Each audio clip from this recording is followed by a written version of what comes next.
જસદણ નગરપાલિકાની ચૂંટણીનો મામલો વોર્ડ નંબર 2 માં ભાજપના ત્યારે 4 ઉમેદવારની જીત. કાજલબેન પ્રવીણભાઈ ધોળકિયા ભાજપમાંથી જીત મેળવી છે. જલપા દુર્ગેશભાઈ કુબાવત ભાજપમાંથી જીત મેળવી છે. બીજલભાઈ પોલાભાઈ તેમજ ભેસાળિયા ભાજપમાંથી જીત મેળવી છે. બ્રિજેશભાઈ પોલાભાઈ ભેસાળિયાએ ભાજપમાંથી જીત મેળવી. વિરમભાઈ સુરાભાઈ મેવાડા એ ભાજપમાંથી જીત મેળવી છે. જસદણ નગરપાલિકાના 8 બેઠકનું પરિણામ જાહેર. તેમાં કોંગ્રેસે 2 બેઠક પર જીત અને ભાજપની 6+2 બેઠક પર બિનહરીફ બેઠક પર જીત થઈ છે. જે કેસની ગુજરાતી સાથે કરશન બામટા આટકોટ.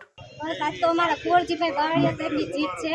વોર્ડ નંબર 2 માં અમે 4 ઉમેદવાર જંગી બહુમતીથી ભાજપની જીત થયેલ છે અને કુંવરજીભાઈના જે કામ બોલે છે વિકાસના એને ધ્યાનમાં લેતા અમારા મતદારોનો ખૂબ ખૂબ આભાર કે જેણે અમને 4 સીટ ભાજપની જીતાડી.